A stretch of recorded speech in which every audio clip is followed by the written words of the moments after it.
everyone, welcome back to another episode of Gameplay Classic. In this video, we are going to be learning how to delete your New York Times or your NYT Games account.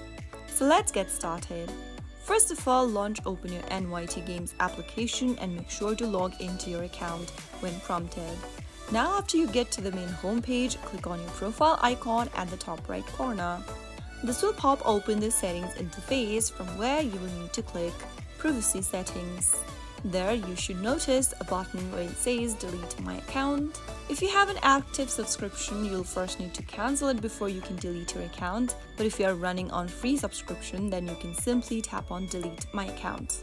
Click on the Delete Account button at the very bottom on the next page so that you can confirm your deletion. Click Delete again and there you have successfully deleted your account. It'll take a few hours to complete and you will now be logged out of your NYT Games account. So that's how you can easily delete your NYT Games account in just a couple of minutes. I hope the tutorial was helpful to you. If it was, go ahead and give us a thumbs up. Don't forget to subscribe to the channel by hitting the subscribe button. Press the bell icon so that you'll never miss another upcoming upload from us.